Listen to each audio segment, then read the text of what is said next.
ketika disebut sebagai ustadz milenial, saya merasa tertantang karena saya mendakwahi anak-anak muda, anak-anak yang masih mempunyai semangat perjuangan, semangat berdakwah, gitu kan. Sebagaimana kita di zaman Rasul, bahwa banyak sekali para pemuda-pemuda yang masih semangat dalam berdakwah, yang masih semangat dalam belajar Islam, menyebarkan agama Islam. Wah, luar biasa, Kang Wahyu ini benar-benar ustadz milenial ya. Nah, tapi ada lagi nih pertanyaan. Saya mau tahu nih Kang, gimana sih gitu kesibukan menjadi ustadz gitu? Kesibukan saya menjadi ustadz, ya yang jelas saya sering datang ke kajian-kajian di masjid-masjid sekitaran, gitu kan, sekitar sini. Lalu setelah itu saya sering datang ke tongkrongan-tongkrongan anak muda untuk ngobrol bersama mereka. Kadang juga mereka main ke rumah saya, ataupun dalam setahun sekali kadang kita untuk bertamasyaria, gitu kan, sambil berdakwah gitu. Seru kayaknya ya Kang ya. Nah, selain kesibukan menjadi ustadz, ada lagi tuh Kang? Kesibukan saya selain menjadi ustadz, saya juga sebagaimana yang telah tadi saya sebutkan, bahwa saya sebagai ketua paguyuban pengusaha muda Muslim Kabupaten Karawang. Di situ saya menyampaikan materi tentang entrepreneur, gitu kan, dalam lingkup Islam. Lalu juga kadang saya memberikan seminar-seminar kepada masjid ataupun kepada kampus, sekolah, gitu kan.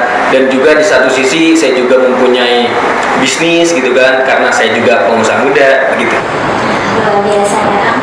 Nah, selama Akang ini berdakwah gitu ya, tema yang paling sering diangkat di era milenial ini apa sih Kang? Baik, tema yang sering diangkat banyak sekali anak-anak muda yang request kepada saya, gitu. Kang, pengen bahas soal cinta dong. Kang, pengen bahas soal nikah dong. Kang, bahas dong tentang politik. Karena kalau misalkan politik nanti ya ada berita yang tidak benar, gitu. Kalau misalkan mengenai cinta, gitu kan, nikah, ataupun seperti tema yang saat ini, pemimpin, masih saya berikan. Biasanya kalau tema tentang cinta gitu ya, itu pasti rame ya Kang ya? Ya.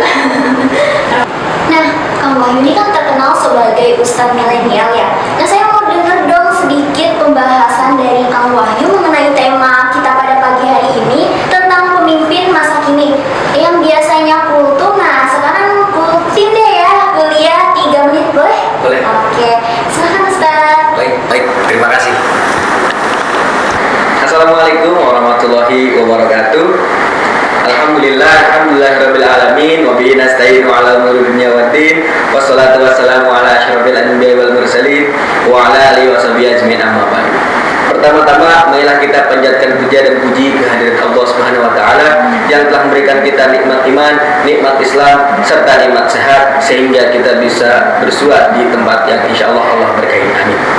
Kedua, selawat serta salam mari kita junjungkan kepada Habibana wa Nabiyana Muhammad sallallahu alaihi wasallam. Ketiga, tak lupa kepada para pemirsa di rumah yang saya hormati dan saya banggakan. Nah, pada kesempatan kali ini saya akan membawakan kultim yang tadi telah disampaikan oleh host kuliah 3 menit. Di sini saya akan memaparkan sedikit mengenai pemimpin. Nah, salah satu dari ciri pemimpin adalah amanah. Nah, sebelum kita membahas lebih lanjut, saya akan memberikan sebuah cerita terlebih dahulu dari seorang sahabat, gitu kan. Nah, dari seorang sahabat Umar bin Khattab, bahwa di suatu malam gitu, ketika beliau sedang menulis cerita, ketika sedang beliau menulis di dalam suratnya, ditemani lampu cepon, datanglah seorang tamu gitu. Beliau datang, tok-tok, Assalamualaikum. Ketika tamu itu datang, dijawab oleh Umar, Waalaikumsalam. Datanglah seorang tamu ke rumah Umar bin Khattab.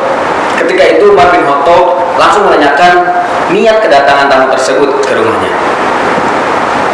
Wahai kamu, kenapa Anda datang ke rumah saya pada malam hari?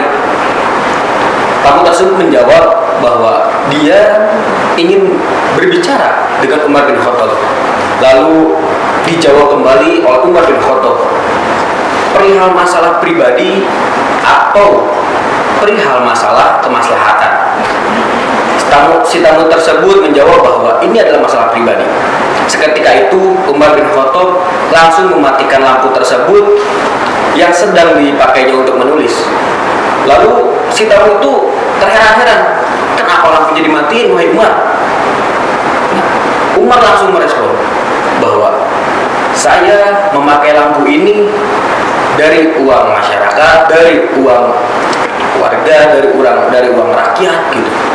Saya tidak mau uang rakyat dipakai untuk masalah pribadi.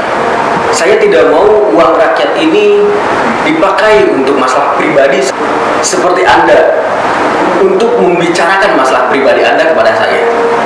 Di lain itu, saya sebagai pemimpin menolak itu. Dari kisah ini kita bisa mengambil pelajaran bahwa memegang amanah itu sangat-sangat berat. Sebagai contoh yang tadi, bahwa Umar bin Khattab pun sangat takut memegang amanah, apalagi menjadi seorang pemimpin. Pada zaman dulu ketika seorang sahabat ditunjuk menjadi seorang pemimpin, mereka beristighfar gitu, astagfirullahaladzim, mereka meminta ampun terlebih dahulu karena memang sangat berat begitu. Bagaimana contoh tadi bahwa Umar bin Khattab pun sangat takut memegang amanah, apalagi menjadi seorang pemimpin, bahwa pemimpin ini sangat-sangat berat gitu, apalagi tidak amanah, tidak adil, tidak jujur, dan lain sebagainya gitu. Mungkin itu yang bisa saya sampaikan pada kuliah 3 menit ini. Wassalamualaikum warahmatullahi wabarakatuh. Ya, waalaikumsalam warahmatullahi wabarakatuh. Nah, itu tadi pemaparan dari Kang Wahyu, sungguh luar biasa ya. Pemaparannya dapat kita pahami semuanya ya. Nah, Kang Wahyu gimana sih perasaannya ketika menyampaikan materi gitu? Ketika menyampaikan materi, saya merasa senang gitu, sekaligus bangga, kadang juga terharu melihat semangat-semangat anak muda yang belajar mengenai agama gitu kan, apalagi banyak sekali anak-anak muda yang belum tahu agama terus ikut kajian, itu saya merasa bangga sekaligus terharu gitu. Nah, Kang Wahyu ini belajar dari mana sih gitu bisa memaparkan materi di depan gitu ya? Karena kan itu bukan hal yang mudah ya gitu.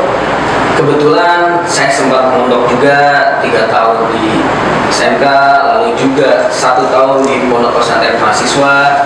Dari situ saya belajar mengenai ilmu agama, terus mengenai public speaking gitu. Oke.